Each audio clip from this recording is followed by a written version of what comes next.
Shameful waste. When I was at school, we had to eat everything on our plates, no matter how nasty, because starving children in Africa would have been grateful for it. Something incomprehensible to school children today. But the world is smaller now, and there is an obvious relationship between what I eat and what others don't, and can't. Increasingly, people understand that wastefulness affects everybody across the globe. It squanders the world's plenty and leaves pollution, overcrowding, disease, and famine in its wake. Somehow, that doesn't stop us wasting food in astonishing quantities. As much as half of all the food produced in the world, 2 billion tons, ends up as waste. It never makes it to the plate. This is enough to startle anyone out of statistics fatigue. The explanation is twofold. In the developing world, poor farming practices, poor storage, and poor infrastructure are to blame. The losses are between the field and the marketplace.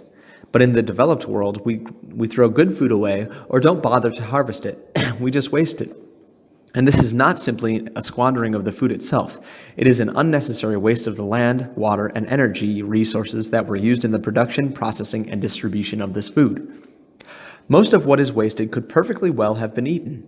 Most waste occurs when we put it in the bin: potatoes, bread, fruit, salad, meat, and fish.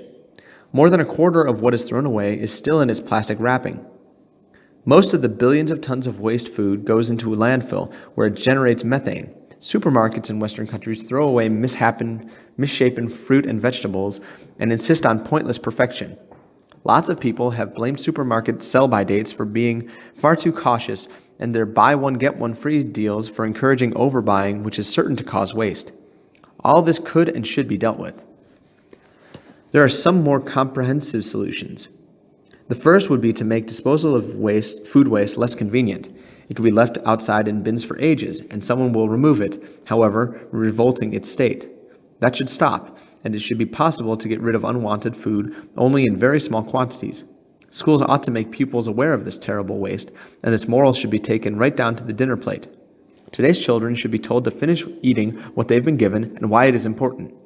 Charities should create images of undernourished children next to lorries pouring good vegetables and bread into landfill sites. At the moment, people simply don't understand what waste really means, and they should be forced to think about it. Extravagance isn't really glamorous or appealing at all when it comes to food. It is a sin against other people.